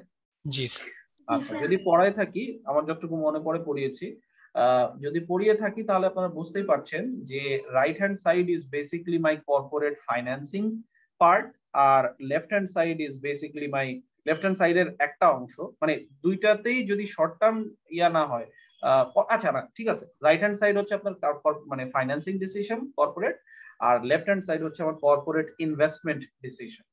এই আইডিয়াটা কি ক্লিয়ার আমাদের কাছে? Sir could you repeat sir? আমি ধরেন আপনার সামনে চোখের সামনে একটা ব্যালেন্স শিট আছে, এখন এই ব্যালেন্স শিটে আমার কথা শুনতে পাচ্ছেন? জি স্যার। ব্যালেন্স শিটের রাইট হ্যান্ড সাইডের সাইড মানে কি, আমি কোথা থেকে টাকা আনবো, কোন কোন সোর্স থেকে টাকা আনবো, কি কি চুক্তিতে শর্তে, তাই তো? জি স্যার। তার মানে আচ্ছা, আর লেফট হ্যান্ড সাইড কি, আমি ওই টাকাটা নিয়ে এসে কি করব, ইউসেজ অফ ফান্ড, তাই তো? এবার এইটাকে আপনি চিন্তা করেন যে আমার লেফট হ্যান্ড সাইডে ইউসেজ ফান্ড ইউজ করার বেশ কিছু অপশন আছে। আমি ইনভেন্টরিতে খরচ করতে পারি, আমি ইনভেন্টরি কিনতে পারি, আমি লং টার্ম অ্যাসেট কিনতে পারি, প্রপার্টি প্ল্যান্ট এন্ড ইকুইপমেন্ট কিনতে পারি, রাইট? এখন কোয়েশ্চেন, তার মানে হলো কি, আমি ইনভেস্ট করতেছি, ক্যাশ ইনভেস্ট করে দিচ্ছি। So left hand side of my balance sheet হচ্ছে আমার কর্পোরেট ইনভেস্টমেন্ট ডিসিশন। তাহলে এই অ্যাসেট গুলাকে পারচেজ করতে গেলে, এই ইনভেস্টমেন্ট গুলা করতে গেলে আমার টাকা লাগবে না? জি স্যার। টাকাটা সাপ্লাই দিচ্ছে কি? Right hand side. আর এই টাকা সাপ্লাই দেওয়ার কাজটাকে আমরা কি বলি? ফাইন্যান্সিং। তার মানে আপনার আমার যে ব্যালেন্স শিট আছে সেটা লেফট হ্যান্ড সাইড হচ্ছে আমার কর্পোরেট ইনভেস্টমেন্ট ডিসিশন আর রাইট হ্যান্ড সাইড হচ্ছে আমার কর্পোরেট কি ডিসিশন? Financing decision. সো আমরা এই জিনিসটা মাথায় রাখবো এবং কর্পোরেট ফাইন্যান্সিং ডিসিশনটার মানেই হলো এখানে আমার ক্যাপিটাল স্ট্রাকচারটা, অর্থাৎ আমি টাকা যে আনছি সেই আনার পরে আমার যে ক্যাপিটাল সাপ্লাই নিয়ে আসছি, আমি এই ক্যাপিটাল সাপ্লাই এর কোন অংশ কি টার্মস এন্ড কন্ডিশনসে কি টেনিওরের জন্য নিয়ে আসছি, এই যে ডিসিশনটা, সেই ডিসিশনটা হচ্ছে আমার ক্যাপিটাল স্ট্রাকচার ডিজাইন করার ডিসিশন। আমি বুঝতে পারলাম? জি স্যার। আচ্ছা, এইবার আসেন ক্যাপিটাল স্ট্রাকচারের যখন আমি ডিটারমাইন করছি তখন আমার কি লাগছে, ক্যাপিটালের জন্য কি দিতে হবে আমাকে? স্যার ইয়া দিতে হবে, মানে ইন্টারেস্ট দিতে হবে। হ্যাঁ, তো এই যে রিটার্নটা দিতে হবে, এই রিটার্নকে আমরা কি নামে ডাকি? Sir cost of capital. Yes, cost of capital হিসেবে ডাকি। সো খেয়াল করে দেখেন আপনাদের এই কোর্সে আমরা এই জিনিসগুলাই ঘুরাই ফেরাই করতেছি। এই যে চ্যাপ্টার নাম্বার 5, এটা কি ডিসিশন আমার? Corporate investment decision. এই ইনভেস্টমেন্ট ডিসিশনটাকে ফাইন্যান্স করার জন্য আমাদেরকে কোথায় চলে যেতে হবে? স্যার 4 নম্বরে কস্ট অফ ক্যাপিটালে। নো, 3 নম্বরে আমি সিলেক্টও করেছি অলরেডি। দেখেন কর্পোরেট স্ক্রিন দেখা যাচ্ছে না তো স্যার? স্ক্রিন দেখা যাচ্ছে না? না স্যার, দেখা যাচ্ছে আমি তো দেখতেছি না। নো স্যার, দেখা যাচ্ছে না। এখন? জি স্যার, এখন দেখা যায়। ওকে, গুড। এই যে এতক্ষণ আমি এগুলাই বলছিলাম আপনাদেরকে। সো ক্যাপিটাল বাজেটিং হচ্ছে আমার left hand side of the balance sheet, এইটাকে কর্পোরেট ইনভেস্টমেন্ট ডিসিশন বলছি। এই ইনভেস্টমেন্টকে ফাইন্যান্স করার জন্য আমাকে কোথায় চলে যেতে হবে? Corporate finance, right? Corporate finance যদি আমাকে করতে হয়, আচ্ছা কর্পোরেট ফাইন্যান্সে চলে গেলাম আমি। কর্পোরেট ফাইন্যান্সে যাওয়া মানে হচ্ছে আমি কি করছি এসেনশিয়ালি রাইট হ্যান্ড সাইডটাকে আমি কিভাবে সাজাবো সেই ডিসিশনটা নেওয়া মানেই আমার হলো কোন ডিসিশন নিচ্ছি আমি, capital structure design decision. Capital স্ট্রাকচারে আমার যে সোর্সেস অফ ক্যাপিটাল থাকছে সেই সোর্সেস অফ ক্যাপিটালকে যে আমি রিটার্ন প্রোভাইড করব সেটাকে আমি কি নামে ডাকি, সেটা আমার জন্য একটা কি কস্ট অফ ক্যাপিটাল। ইয়েস, সেটা আমার জন্য একটা কস্ট, এবং এই কস্টকে আমরা কস্ট অফ ক্যাপিটাল নামে ডাকি। তো আমরা চলে যাব 4 নম্বরে। এরপরে হ্যাঁ, তারপরে এই 4 নম্বরে যে কস্ট অফ ক্যাপিটাল যে কনসেপ্টটা আছে সেই কনসেপ্টটাতে তো এতদিন আপনারা ক্যালকুলেশন শিখেছেন যে আচ্ছা এটার ক্যালকুলেশন এভাবে এভাবে করতে হয়, কিন্তু এটার আরো একটু ইন ডেপথ নেক্সট লেভেলের বেশ কিছু জিনিসপত্র আছে যেটাকে আমরা বলছি risk return and opportunity cost of capital. আমরা এরপরে ওই জিনিসটা শিখবো যে থিওরিটিক্যালি কোন কোন সোর্স থেকে আসলে এই রিস্ক এন্ড রিটার্নের কনসেপ্টটাকে নিয়ে আসা হয়েছে। হ্যাঁ, কারণ finance manager as a finance manager আপনাকে রিস্ক এবং রিটার্নের এই ব্যালেন্সটাই করতে হবে ঘুরায় ফেরায়। এই ইয়া শেষ হবে এরপর কি দিয়ে, যে এতক্ষণ যা বলছিলাম যে দেখেন যে capital structure and leverage, cost of capital, risk and return, এইগুলাতে একটা বড় অংশ হচ্ছে আপনার এই যে লেভারেজে চলে যায়। অর্থাৎ ক্যাপিটাল স্ট্রাকচার ডিসিশন আগে আলাদা করে নিতেই হতো না যদি আমি 100% ক্যাপিটাল ইকুইটি হোল্ডারদের কাছ থেকে পেতাম, কিন্তু ব্যাপারটা তো আর তা না। ব্যাপারটা হচ্ছে অনেক রকমের সোর্স এবং টাইপ এন্ড নেচারের জায়গা থেকে আমরা টাকা আনি। তার মানেই হলো ইকুইটির সাথে সাথে আমাদের ডেটও চলে আসে, মানে লেভারেজও চলে আসে, এবং এই লেভারেজটা যখন আসে তখন সে শুধুমাত্র একটা সোর্স থেকে লেভারেজ আসে না, বিভিন্ন রকম ভাবে লেভারেজ আসে। সেই কারণে অনেক রকমের এই কস্ট অফ ক্যাপিটালে এখানে লেভারেজের অনেক রোল আছে, রিস্ক রিটার্নের এখানে আছে। তো লেভারেজ নিয়ে বা ডেট হোল্ডাররা যাদের ক্লেম হায়ার তাদেরকে নিয়ে ধরেন অনেক রকমের মারামারি করলাম, কিন্তু কাদেরকে ভুলে গেলে চলবে না, আমার ইকুইটি হোল্ডার ইকুইটি সাপ্লায়ারদের কাছে ভুলে গেলে চলবে না। তাদেরকে আমরা কি রিটার্ন দেওয়ার কথা, কি ডিভিডেন্ড। সো ডিভিডেন্ডটা আবার কিভাবে দেওয়া যাবে না, ডিভিডেন্ডটা আবার অন্ধের মতো করে দেওয়া যাবে না। ডিভিডেন্ডটা দিতে হবে হলো as per policy. You have to have a plan, you have to have a policy guideline following which you will decide যে আমার মানে কি রকম ডিভিডেন্ড আসলে যাওয়া দরকার। যেই বছরে আমার ব্যবসা খারাপ হবে সেই বছরে আমি ডিভিডেন্ড কিভাবে দিব এটাও আমার পলিসিতে থাকা উচিত। যেমন আপনারা একটা ফান্ডের নাম শুনেছেন অলরেডি, ডিভিডেন্ড ইকুয়ালাইজেশন ফান্ড। জি স্যার। তো ডিভিডেন্ড ইকুয়ালাইজেশন ফান্ড আমরা কেন বানাই? যাতে প্রতি বছর যখন ডিভিডেন্ড একসময় কম হবে সমান থাকে ডিভিডেন্ড দেওয়ার ব্যাপারটা। এক্স্যাক্টলি। তো এই যে আইডিয়া যে এই যে আইডিয়া যে প্রতি বছর আসলে ডিভিডেন্ড দেওয়া উচিত despite how your business is performing, তার মানে you need to equalize your dividends, এই জিনিসটা কোথা থেকে আসবে? এটা কি মন খুশি দিয়ে আসবে নাকি অন্য অন্য কোনো একটা পলিসির আন্ডারে আসবে? একটা পলিসির আন্ডারে আসবে। সো এটাই আমরা এরপরে ডিভিডেন্ড পলিসি হিসেবে দেখে আমরা এই কোর্সটাকে শেষ করার চেষ্টা করব। ঠিক আছে, তো আমরা আজকের ক্লাসটা আর টানছি না, আমরা নেক্সট ক্লাসে শুরু করে দিব হচ্ছে আপনার এই যে কর্পোরেট ইনভেস্টমেন্ট ডিসিশন দিয়ে। কর্পোরেট ইনভেস্টমেন্ট ডিসিশন পড়ার পরপরই আমরা ফাইন্যান্সিং এ চলে যাব। ফাইন্যান্সিং এর পরে আমরা হচ্ছে আপনার ক্যাপিটাল স্ট্রাকচারে যাব, তারপরে কস্ট অফ ক্যাপিটাল, তারপরে রিস্ক এন্ড রিটার্ন, এবং তারপরে ডিভিডেন্ড পলিসি করব। একটা জিনিস খেয়াল করেন, এখানে 3 নম্বরে যেটা আপনারা দেখতে পাচ্ছেন corporate financing decision, internal external financing, short term financing, তারপরে লং টার্ম, মানে এইগুলা কি এগুলার সিমিলার জিনিসপত্র কি আমরা কোন কোর্সে পড়ে আসছি অলরেডি বলেন তো? Business finance. বিজনেস ফাইন্যান্স আমরা পড়েছি। আমি হয়তো একটু আমার মতো করে এই চ্যাপ্টারটা টাচ করে যাব সো দ্যাট আপনাদের কোয়েশ্চেন্স থাকলে আমি আনসার করতে পারি। যেটা আমি আমার ভালো লাগছে আপনারা প্রচুর কোয়েশ্চেন করছেন, so probably I will be able to answer some of them. Plus আপনারা যখন বিজনেস ফাইন্যান্সে প্রথম এই ফাইন্যান্সিং গুলো পড়েছেন তখন তো এটাকে আসলে একটা কি বলে চ্যাপ্টার হিসেবে পড়েছিলেন। বিগ পিকচার মাথায় রেখে এইগুলা যে আসলে বাস্তব জীবনে আপনার কাজে লাগানোর সুযোগ আছে এটাকে মাথায় রেখে আমরা আরেকবার এটাকে অল্প করে হলেও পড়ে যাব। ঠিক আছে? জি স্যার। আর তখন কি আমাদের সামনে annual reports of Bangladeshi companies ছিল? No sir. আচ্ছা, তাহলে এইবার যেহেতু সামনে আছে, এই যে দেখেন মানি মার্কেট এবং ক্যাপিটাল মার্কেটে যে আসলেই এটা কাজ হয় এবং বাংলাদেশে মানি মার্কেট এবং ক্যাপিটাল মার্কেট কিভাবে কাজ করে সেটাও আমরা কিছুটা হলেও দেখানোর চেষ্টা করব, keeping the annual reports of Bangladeshi companies in front of us. All right. Okay, আর প্রফিট আফটার ট্যাক্স একজন জানতে চেয়েছেন নাকি টোটাল কম্প্রিহেন্সিভ ইনকাম দিতে পারবো, earnings available as a more appropriate figure for earnings available for common stockholders. আমি এখানটাতে বলবো যেটা যে প্রফিট আফটার ট্যাক্সটাই নেওয়া ভালো। দেয়ার উইল বি সিচুয়েশনস যেখানে আপনার এই কম্প্রিহেন্সিভ ইনকামের হিসাবে, তার মানে হলো প্রফিট আফটার ট্যাক্সের পরে ওই যে নন কন্ট্রোলিং ইন্টারেস্টের থেকে কিছু জিনিস দেখানো হবে। এই কমপ্লিকেশনে যাওয়ার দরকার নাই, because it creates comparability issue.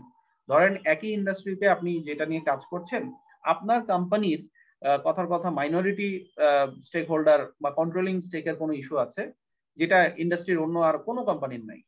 So then how do you, if you take total comprehensive income for the year, then what happens is other কোম্পানিগুলোর তো এই ফিগারটা সবসময় নাও থাকতে পারে, তখন it raises a comparability issue.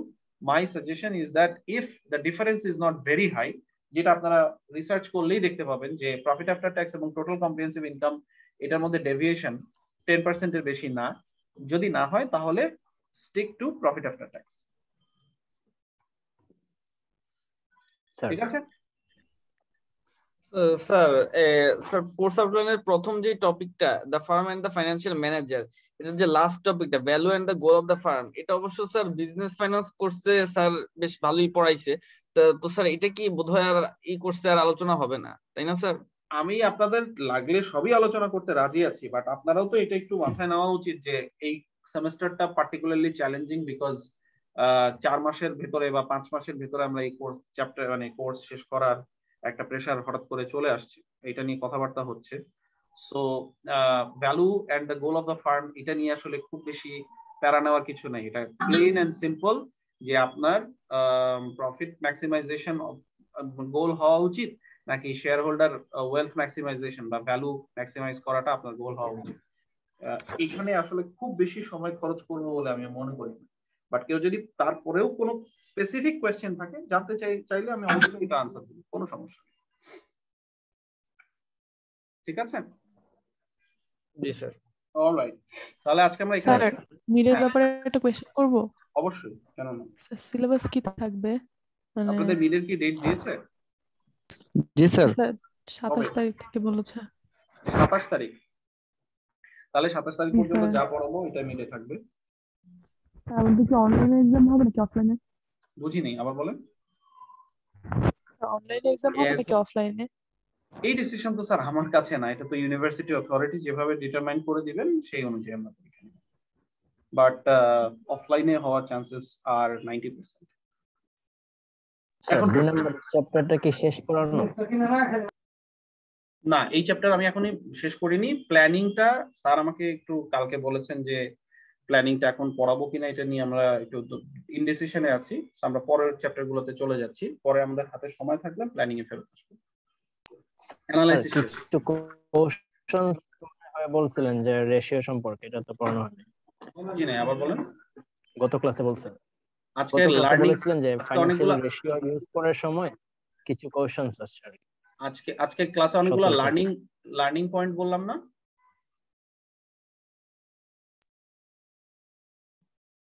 Hello, G sir বলেছেন। হ্যাঁ, ওইগুলাকেই বেসিক্যালি পোরশনস বলে। Okay sir. জি স্যার, ফার্স্ট চ্যাপ্টারে ভ্যালু অফ দ্য ফার্ম এটা স্যার একটু যদি বলে দিতেন স্যার। কি জিনিস? Sir value of the firm, ওই যে value and goal, sir goal তো স্যার বুঝি স্যার, ভ্যালুটা ভ্যালু অফ দ্য ফার্ম বলতে আমরা ভ্যালু অফ দ্য ফার্ম না, গোল অফ দ্য ফার্ম হচ্ছে value maximisation, share holder wealth maximisation, এটাই value of the farm.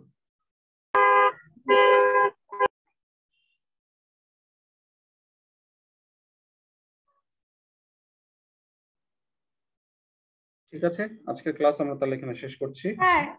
Sir আজকে যারা প্রেজেন্ট করেনি তাদেরটা কি আর দেখা হবে? হতেই পারে। আচ্ছা স্যার। জি, থ্যাংক ইউ।